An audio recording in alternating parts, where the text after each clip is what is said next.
Hello students, आप सभी का हमारा प्यारा सा YouTube channel toppers classes by S में फिर से एक बार स्वागत है। अभी हम लोग क्लियर कॉन्सेप्ट ऑफ इकोनॉमिक्स में JAC board economics model set 5 यानी आखिरी मॉडल सेट का वीडियो सॉल्यूशन देखेंगे पूरा क्लियर कॉन्सेप्ट के साथ। ठीक है, जो आपके क्लास 12 टर्म 2 एग्ज़ाम 2022 के लिए बहुत ज़्यादा इम्पोर्टेंट है। इससे पहले हम चारों मॉडल सेट का वीडियो हमारे YouTube channel topper classes S में डाउनलोड कर चुके हैं। आप लोग देख लीजिएगा। हम चारों मॉडल सेट का लिंक इस वीडियो के डिस्क्रिप्शन बॉक्स में डाल देंगे। ठीक है, तो चलिए देर ना करते हुए वीडियो को शुरू करते हैं। इकोनॉमिक्स मॉडल सेट 5 का वीडियो सॉल्यूशन देखिए। सेक्शन ए, 2 अंकीय प्रश्न, 2 गुना 5 बराबर 10। किन्हीं 5 प्रश्नों का उत्तर दीजिए।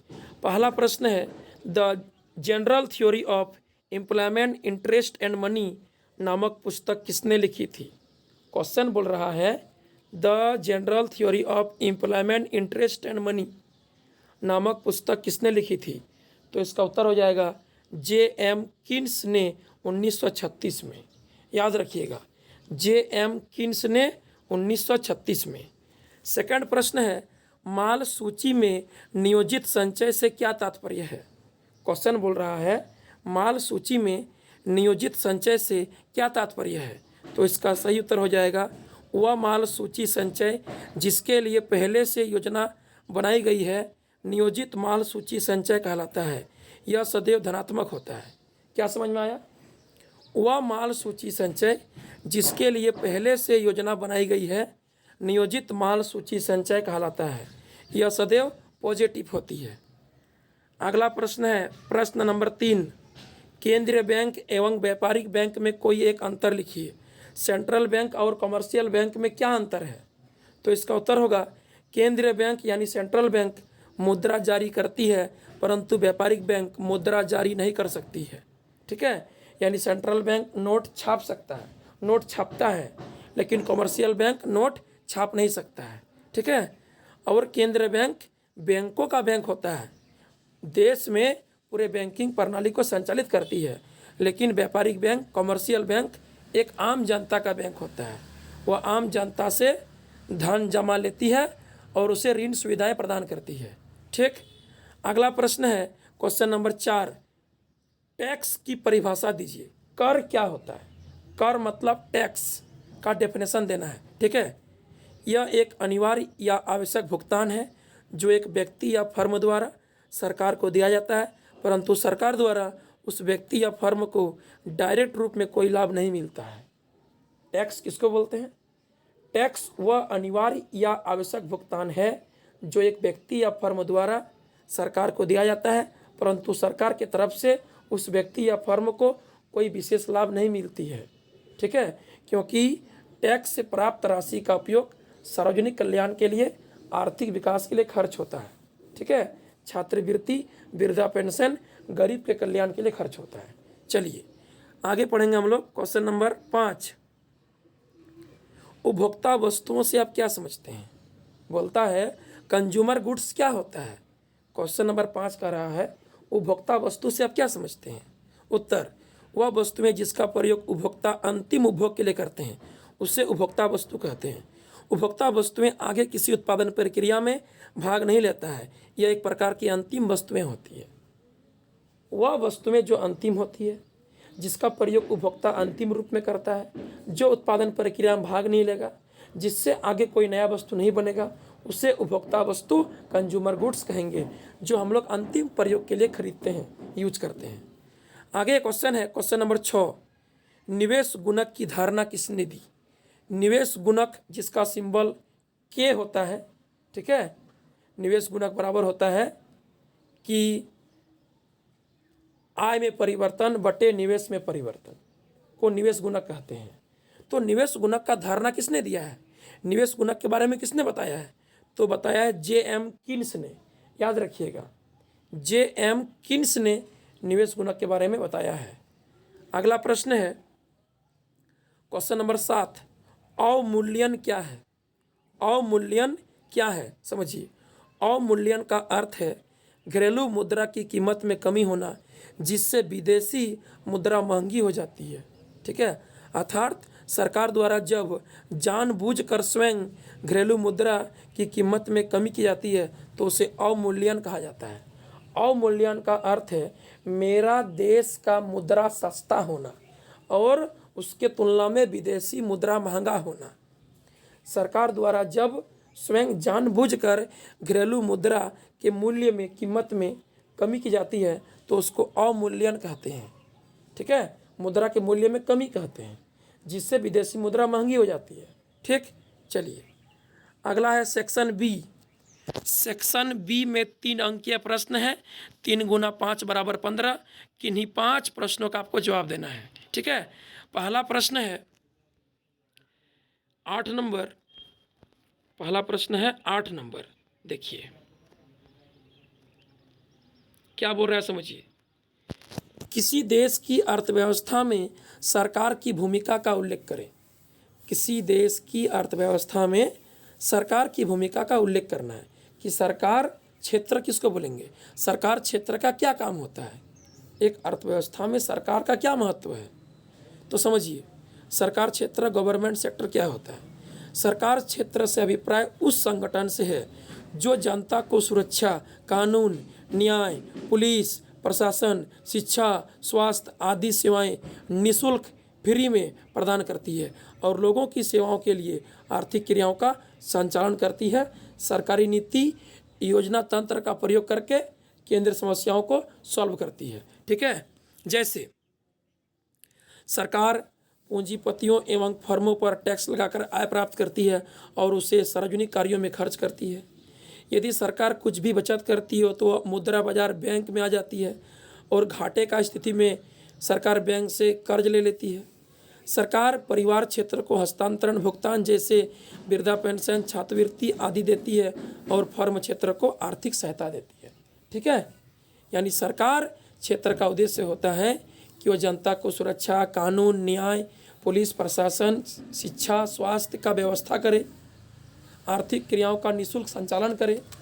ठीक है, क्या बोलता है, केंद्र समस्याओं का सॉल्यूशन करे योजना बनाकर सरकारी नीति के द्वारा। ठीक, पूंजीपतियों पर, फर्मों पर, उद्योगपतियों पर टैक्स लगाकर आय प्राप्त करे और उसे गरीब कल्याण के लिए, आर्थिक कल्याण के लिए, सार्वजनिक व्यय के लिए खर्च करे। ठीक, और क्या, सरकार बीच बीच में गरीब को कोई सहायता करे, रोजगार लाए। ठीक है, चलिए आर्थिक सहायता प्रदान करना चाहिए। और क्या, अगला प्रश्न है क्वेश्चन नंबर 9। समष्टि अर्थशास्त्र में आर्थिक एजेंट कौन होते हैं, वे व्यक्तिगत आर्थिक एजेंट से किस प्रकार भिन्न होते हैं। समझिए, क्वेश्चन नंबर 9 बोल रहा है समष्टि अर्थशास्त्र में आर्थिक एजेंट कौन होते हैं, वे व्यक्तिगत आर्थिक एजेंट से किस प्रकार भिन्न होते हैं। देखिए इसका आंसर हो जाएगा अर्थशास्त्र की वह शाखा जिसमें संपूर्ण अर्थव्यवस्था के स्तर पर आर्थिक क्रियाओं के समूह का अध्ययन किया जाता है समष्टि अर्थशास्त्र कहलाता है। यानी समष्टि अर्थशास्त्र में आर्थिक एजेंट सरकार की सभी सार्वजनिक क्रियाएं होती है जो समाज कल्याण एवं आर्थिक विकास के उद्देश्य से की जाती है, जिसका मुख्य उद्देश्य लाभ कमाना नहीं होता है बल्कि आर्थिक कल्याण, समाज कल्याण करना होता है। ठीक है, चलिए इसके विपरीत व्यक्तिगत आर्थिक एजेंट एक व्यक्तिगत उपभोक्ता, उत्पादक, दुकानदार आदि होते हैं जो लाभ कमाने के ही उद्देश्य से अपने संतुष्टि को अधिकतम करने के लिए विभिन्न आर्थिक क्रियाओं में लगे रहते हैं। ठीक है, व्यक्तिगत आर्थिक एजेंट का उद्देश्य होता है लाभ कमाना, संतुष्टि को अधिकतम करना, एकमात्र उद्देश्य होता है। लेकिन समष्टि अर्थशास्त्र में आर्थिक एजेंट यानी सार्वजनिक क्षेत्र सरकार का उद्देश्य होता है समाज कल्याण करना, आर्थिक विकास करना, संपूर्ण अर्थव्यवस्था में आर्थिक क्रियाओं का संचालन करना। ठीक है, समाज कल्याण और आर्थिक विकास के उद्देश्य से काम करना ताकि लोग को आय रोजगार प्राप्त हो। ठीक है, समष्टि अर्थशास्त्र में सरकार का उद्देश्य लाभ प्राप्त करना नहीं होना चाहिए, उसका उद्देश्य देश की अर्थव्यवस्था में आय एवं रोजगार देना होना चाहिए। ठीक है, चलिए अगला प्रश्न है क्वेश्चन नंबर 10। एक उदाहरण से स्पष्ट कीजिए कि पूंजीगत वस्तुएं श्रमिक की कार्य क्षमता को बढ़ाती है। ठीक है, एक उदाहरण से स्पष्ट करके समझाना है कि पूंजीगत वस्तुएं कैसे लेबर का काम करने का क्षमता को बढ़ा देता है। तो सिंपल बात है, लेबर के साथ जब मशीन जुड़ जाएगा तो लेबर सिर्फ मशीन का देखभाल करेगा, उसका सिस्टम को बंद करेगा, चालू करेगा, बाकी हर काम मशीन कर लेगा। तो इससे क्या होगा, जल्दी जल्दी उत्पादन होगा, कम टाइम में कम खर्च में उत्पादन होगा, सामान का मार्केट में जल्दी जल्दी बिक्री होगा, फिर वस्तु बनेगा, फिर बिक्री होगा, मतलब काम तेजी से चलेगा, अर्थव्यवस्था दौड़ेगा। चूँकि हम जानते हैं कि पूंजीगत वस्तुओं का प्रयोग उत्पादन प्रक्रिया में मध्यवर्ती वस्तुओं को अंतिम वस्तुओं में परिवर्तित करने के लिए किया जाता है। पूंजीगत वस्तु, मशीन, औजार, टेक्नोलॉजी का प्रयोग मध्यवर्ती वस्तुओं को अंतिम वस्तुओं में परिवर्तित करने के लिए किया जाता है। ठीक है, और इस उत्पादन प्रक्रिया में श्रमिकों का भी महत्वपूर्ण योगदान रहता है, लेबर का भी महत्वपूर्ण योगदान रहेगा। ठीक है, देखिए, यदि उत्पादन के संपूर्ण कार्य को श्रमिकों द्वारा किया जाए तो उत्पादन प्रक्रिया में खर्च भी अधिक होगा, समय भी अधिक लगेगा। लेकिन पूंजीगत वस्तुओं का प्रयोग किया जाता है ताकि कम समय में और कम खर्च में अधिक से अधिक उत्पादन हो सके, जो श्रमिकों की कार्य क्षमता को बढ़ा देती है। यानी किसी वस्तु के उत्पादन प्रक्रिया में लेबर और पूंजीगत वस्तुओं दोनों का ही महत्वपूर्ण योगदान रहता है। यदि लेबर के साथ मशीन मिल जाए, मतलब मशीन और लेबर दोनों साथ मिलकर काम करें, तो कम खर्च में कम टाइम में अधिक वस्तु का उत्पादन होगा, आय रोजगार बढ़ेगा, मार्केट में वस्तु का सप्लाई बढ़ेगा, आय एवं रोजगार में वृद्धि होगा। चलिए, अगला प्रश्न है क्वेश्चन नंबर 11, मुद्रा के अलावे 3 ऐसी परिसंपत्तियों का उल्लेख कीजिए जो मूल्य संचय का कार्य करती है। इन परिसंपत्तियों के मूल्य संचय कार्य करने में क्या कठिनाई उत्पन्न होती है, समझाइए।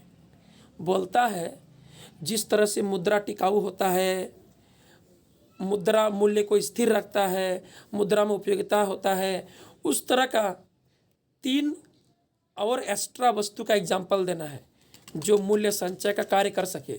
लेकिन इन परिसंपत्तियों के मूल्य संचय कार्य करने में कोई कठिनाई उत्पन्न होता है तो वह क्या है, उसको समझाना है। उत्तर, सोना, चांदी, भूमि, कोई बहुमूल्य कागजात आदि मुद्रा के जैसा मूल्य संचय का कार्य कर सकती है, लेकिन इसमें उपयोगिता भी होती है, टिकाऊ भी होती है, परंतु इन सभी परिसंपत्तियों में मुद्रा के जैसा मूल्य स्थिरता का गुण उपस्थित नहीं होता है। यानी इसके द्वारा तो हम भविष्य के लिए मूल्य को संचित करके रख सकते हैं, परंतु भविष्य में इसकी कीमत में वृद्धि होगी या कमी होगी, इसकी कोई गारंटी नहीं होती है, इसकी कोई गारंटी नहीं होती है। अर्थात भविष्य में इसके मूल्य में कमी या वृद्धि हो सकती है, जो एक परेशानी है, जो एक कठिनाई है। क्या समझ में आया? हम मुद्रा के जैसा किसी वस्तु के मूल्य को सोना, चांदी, जमीन, कोई बहुमूल्य कागजात से मूल्य को इकट्ठा करके जोगा कर संचित करके रख सकते हैं। इसमें उपयोगिता भी होता है। मुद्रा के जैसा सोना, चांदी, जमीन, बहुमूल्य सामान में उपयोगिता भी होता है, यह टिकता भी है, लेकिन एक गुण नहीं है कि इसमें मूल्य स्थिरता नहीं होता है। कोई जमीन जगह है, कोई बहुमूल्य सामान है, सोना चांदी है, कोई वस्तु है जो पूंजीगत वस्तु है, जिसमें उपयोगिता तो है, यह टिकाऊ तो है, लेकिन इसमें मूल्य स्थिरता का गुण नहीं है। इसका मूल्य बाद में घट भी सकता है, बढ़ भी सकता है। लेकिन मुद्रा में सब गुण है, टिकाऊ भी है, मूल्य स्थिरता भी है, उपयोगिता भी है। ठीक है, तो इन सभी परिसंपत्तियों में मुद्रा के जैसा मूल्य स्थिरता का गुण उपस्थित नहीं होता है। यानी इसके द्वारा तो हम भविष्य के लिए मूल्य को संचित करके रख सकते हैं, परंतु भविष्य में इसकी कीमत में वृद्धि होगी या कमी होगी, इसका कोई गारंटी नहीं है। अर्थात भविष्य में इसके मूल्य में कमी या वृद्धि हो सकती है, जो एक परेशानी है, जो एक कठिनाई है। ठीक है, चलिए अगला प्रश्न है क्वेश्चन नंबर 13। देखिए क्वेश्चन नंबर 13 क्या बोल रहा है। बोल रहा है सार्वजनिक वस्तुओं की पूर्ति सरकार के द्वारा ही की जाती है, क्यों? सार्वजनिक वस्तु का पूर्ति सरकार के द्वारा ही किया जाता है, क्यों? यानी सार्वजनिक वस्तु सरकार के द्वारा ही क्यों प्रदान किया जाना चाहिए, उसका क्या मतलब है? उत्तर, राष्ट्रीय सुरक्षा, सड़कें, प्रशासन आदि वस्तुओं या सेवाओं को सार्वजनिक वस्तु कहते हैं। सार्वजनिक वस्तु निम्नलिखित कारणों से सरकार द्वारा ही उपलब्ध कराई जानी चाहिए। क्योंकि पहला कारण सुनिए, सार्वजनिक वस्तुओं के लाभ केवल एक व्यक्ति तक सीमित नहीं होते हैं, बल्कि इनके लाभ सभी व्यक्ति को प्राप्त हो सकते हैं। ठीक है, देखिए, कोई निजी सामान का उपयोग वही कर पाएगा जो उसका दाम चुका पाएगा, लेकिन सार्वजनिक सामान सब कोई उपयोग कर सकता है जो सरकार देती है। ठीक है, दूसरा बोल रहा है इनके प्रयोग में कोई कंपटीशन नहीं होगा। निजी वस्तु वही प्रयोग कर पाएगा जिसके पास उसको खरीदने का क्षमता है, लेकिन सार्वजनिक वस्तु गरीब अमीर सबके लिए समान होगा, कोई कंपटीशन नहीं होगा, कोई भेदभाव नहीं होगा। ठीक है, चलिए अगला बोल रहा है इसमें एक व्यक्ति दूसरे के लाभ में कमी किए बिना वस्तु का लाभ उठा सकती है। इसमें क्या होगा, कोई कंपटीशन नहीं है, एक व्यक्ति दूसरा से कोई छीना झपटी नहीं करेगा, सब कोई लाभ उठाएगा सरकार के सार्वजनिक वस्तु का। यानी एक वस्तु दूसरा के लाभ में कमी किए बिना अपना लाभ उठा पाएगा। ठीक है, और क्या बात होगा, वह व्यक्ति जो निजी वस्तुओं का भुगतान करने की इच्छा एवं क्षमता नहीं रखता है, खरीद नहीं पाएगा, उसे निजी वस्तु के उपयोग से वंचित किया जा सकता है। परंतु सार्वजनिक वस्तुओं के बारे में यह सोचने का प्रश्न ही नहीं उठता है। किसी भी व्यक्ति को जो भुगतान कर सकता है या नहीं, सार्वजनिक वस्तुओं के उपयोग से वंचित नहीं किया जा सकता है। क्या समझ में आया? सार्वजनिक वस्तु सरकार के द्वारा ही क्यों प्रदान की जानी चाहिए? क्यों? ताकि उसका लाभ सबको मिल सके, गरीब अमीर का भेदभाव नहीं हो, कोई कंपटीशन नहीं हो, एक व्यक्ति दूसरा के लाभ में कमी किए बिना अपना लाभ उठा सके।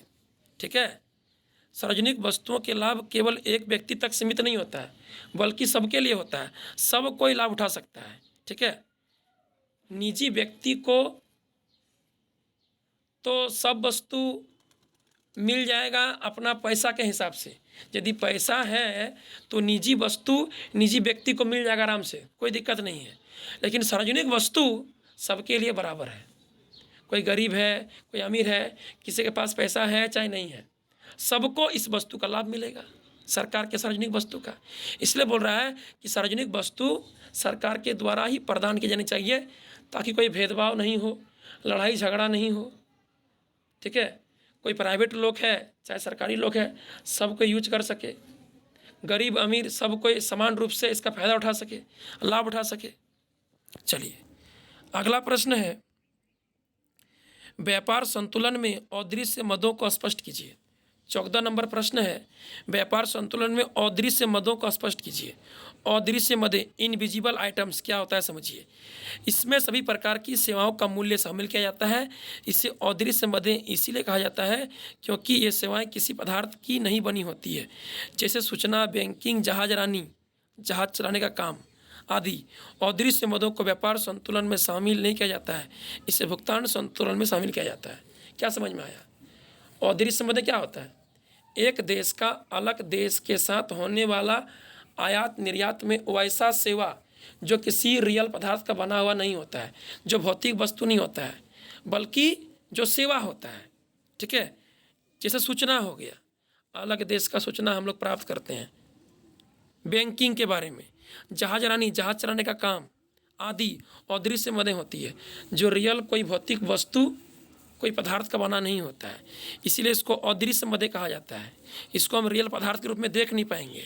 ठीक है, अदृश्य मदों को व्यापार संतुलन में शामिल नहीं किया जाता है, जबकि इसे भुगतान संतुलन में शामिल किया जाता है। ठीक है, चलिए अगला है सेक्शन सी। क्या आ गया? सेक्शन सी आ गया, समझिए इसको।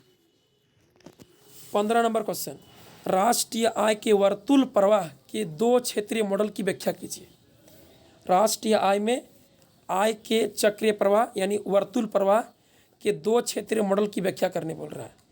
आय के चक्रीय प्रवाह का 2 क्षेत्रीय मॉडल में अर्थव्यवस्था का 2 क्षेत्र, घरेलू क्षेत्र यानी परिवार क्षेत्र और उत्पादक क्षेत्र मतलब उद्योग क्षेत्र के बारे में, दोनों के बीच होने वाले आय के चक्रीय प्रवाहों का अध्ययन किया जाता है। ठीक है, याद रखिएगा, आय के चक्रीय प्रवाह का 2 क्षेत्रीय मॉडल में अर्थव्यवस्था का दो क्षेत्र, परिवार क्षेत्र और उत्पादक क्षेत्र। मतलब एक है उपभोक्ता क्षेत्र, घरेलू क्षेत्र, और एक है फर्म क्षेत्र, उद्योग क्षेत्र। दोनों के बीच होने वाले आय के चक्र प्रवाह का अध्ययन करेंगे हम लोग इसमें। ठीक है, देखिए समझिए इसको। पहले इस डायग्राम को समझते हैं। परिवार क्षेत्र उत्पादक क्षेत्र को उत्पादन का साधन, भूमि, श्रम, पूंजी, कच्चा माल दे रहा है।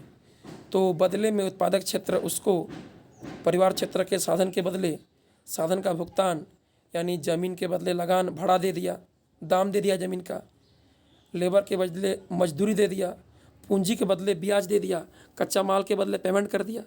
यानी परिवार क्षेत्र उत्पादक क्षेत्र को उत्पादन का साधन दिया नया वस्तु का निर्माण करने के लिए, तो उत्पादक क्षेत्र उसको पेमेंट कर दिया।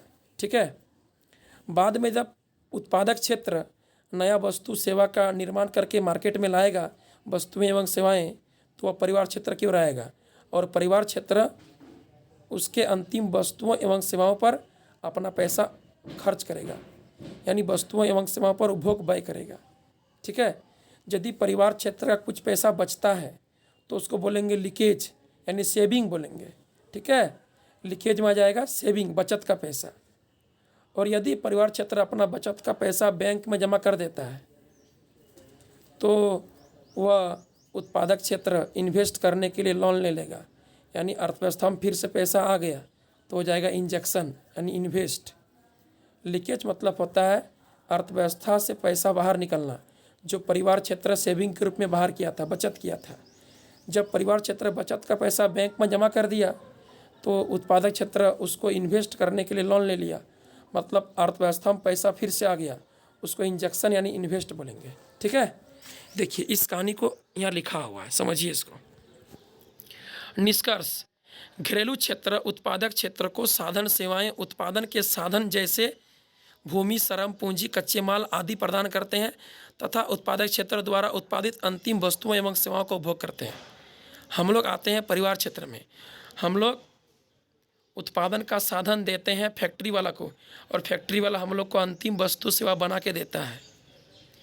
जब हम देते हैं उसको उत्पादन का साधन तो वह हमको पेमेंट कर देता है, और वह जब बाद में अंतिम वस्तु या सेवा मार्केट में बना कर लाता है तो हम लोग उसके अंतिम वस्तु या सेवा पर पैसा खर्च करते हैं जो पहले कमाए थे उसके पास से। यानी साधन सेवाओं के बदले मौद्रिक भुगतान फर्मों से परिवार क्षेत्र की ओर जाता है, जबकि वस्तुओं एवं सेवाओं के बदले मौद्रिक भुगतान हम लोग के एरिया से यानी परिवार क्षेत्र से फर्म क्षेत्र की ओर जाता है। इसमें सरकार की आर्थिक क्रिया पर कोई प्रभाव नहीं पड़ता है, क्योंकि यह एक बंद बाजार अर्थव्यवस्था है। इस अर्थव्यवस्था में केवल दो क्षेत्र हैं। क्या समझ में आया? एक बार फिर से डायग्राम देखिए और समझिए। परिवार क्षेत्र उत्पादक क्षेत्र को साधन सेवा देता है, ठीक है, तो उत्पादक क्षेत्र उसके बदले में पेमेंट कर देता है। बाद में उत्पादक क्षेत्र अंतिम वस्तु सेवा बनाकर मार्केट भेजता है तो हम लोग पैसा उस पर खर्च कर देते हैं। लेकिन पहले परिवार क्षेत्र उत्पादन का साधन देकर जितना कमाया था उतना अभी फर्म क्षेत्र के अंतिम वस्तु सेवा पर पैसा खर्चा कर देगा। ये कोई गारंटी वाला बात नहीं हुआ। खर्चा कर भी सकता है, खर्चा नहीं भी कर सकता है। यदि नहीं किया ऑटोमेटिक बात है, कुछ सेविंग करेगा ही भविष्य के लिए। परिवार क्षेत्र कुछ तो बचत करेगा ही। यदि बचत का पैसा अर्थव्यवस्था से बाहर में है, घर में है, कोई काम में लगा ही नहीं है, तो उसको लीकेज बोलेंगे। सेविंग का पैसा को लीकेज बोलेंगे, ठीक है। वह यदि सेविंग का पैसा हम बैंक में जमा कर दिए तो उत्पादक क्षेत्र इन्वेस्ट करने के लिए लोन ले लेगा, मतलब अर्थव्यवस्था में पैसा जो बाहर गया था वो पैसा फिर से आ गया, यानी वह इंजेक्शन हो गया। इंजेक्शन ग्रुप में क्या हुआ? इन्वेस्ट हुआ। हो गया उत्तर। चलिए आगे पढ़ेंगे हम लोग। क्वेश्चन नंबर 16, क्या राष्ट्रीय आय की गणना में निम्नलिखित मदों को शामिल किया जाता है? बोलता है राष्ट्रीय आय की गणना में निम्नलिखित मदों को शामिल किया जाता है, कारण दीजिए। पहला वृद्धा पेंशन, दूसरा सरकारी कर्मचारी को प्राप्त मुक्त आवास का मूल्य। समझिएगा, ठीक है।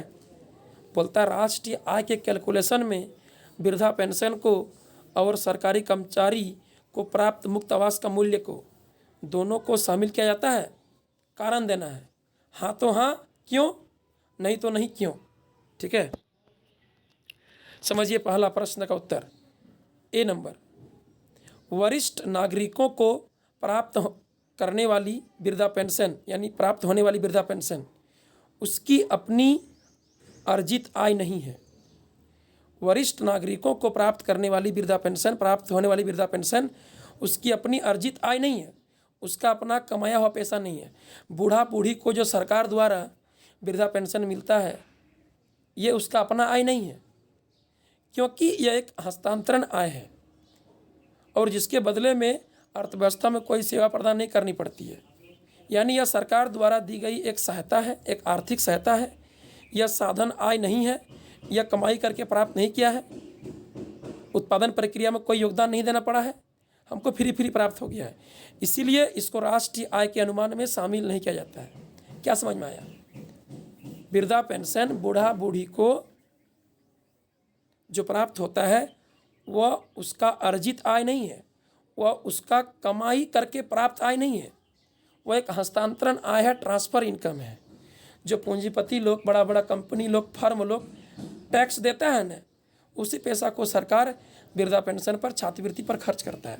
तो वृद्धा पेंशन छात्रवृत्ति राष्ट्रीय आय में नहीं जोड़ा जाता है, क्योंकि यह दूसरे का पैसा ट्रांसफ़र करके गरीब कल्याण में खर्च हो रहा है। ठीक है, यह हस्तांतरण आय है, यह अर्जित आय नहीं है, यह साधन आय नहीं है। ठीक है, इसके बदले अर्थव्यवस्था में लोगों को कोई सेवा देना नहीं पड़ता है, कोई काम करना नहीं पड़ता है। ठीक है, यह एक आर्थिक सहायता है जन कल्याण के लिए, यह साधन आय नहीं है, इसीलिए इसको राष्ट्रीय आय में शामिल नहीं किया जाएगा। अगला दूसरा बात है बी नंबर, सरकारी कर्मचारी को प्राप्त मुक्त आवास का मूल्य को राष्ट्रीय आय में नहीं जोड़ा जाना चाहिए, क्योंकि यह पहले से ही साधन आय का भाग होता है और इसका कैलकुलेशन पहले ही एक बार हो चुका होता है। ठीक है, हो गया आंसर। यानी सरकारी कर्मचारी को प्राप्त आवास का मूल्य को राष्ट्रीय आय में शामिल नहीं किया जाता है, क्योंकि यह पहले से ही साधन आय का भाग होता है और इसका कैलकुलेशन पहले ही एक बार कर लिया जाता है।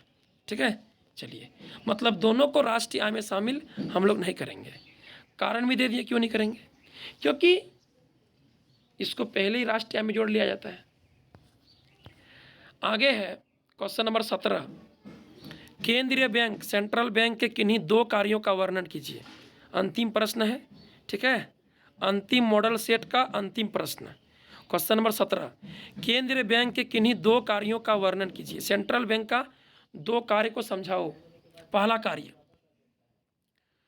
नोट जारी करने का अधिकार। बोलता है केंद्रीय बैंक को नोट जारी करने का अधिकार प्राप्त है।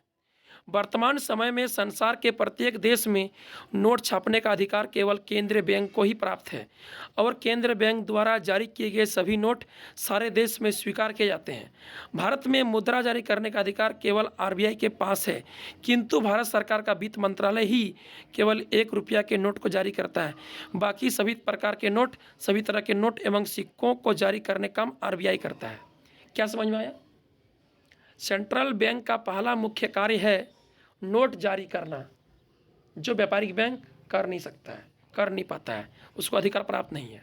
ठीक है, बोलता है वर्तमान समय में संसार के प्रत्येक देश में नोट छापने का अधिकार, नोट जारी करने का अधिकार केवल सेंट्रल बैंक को ही है और सेंट्रल बैंक द्वारा जारी किए गए नोट, छापे गए नोट, सभी नोट सारे देश में स्वीकार किए जाते हैं।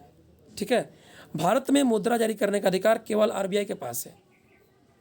ठीक है, किंतु केवल 1 रुपया का नोट ही भारत सरकार का वित्त मंत्री जारी करता है, बाकी सभी तरह का नोट और सिक्कों को जारी करने का काम आरबीआई ही करता है।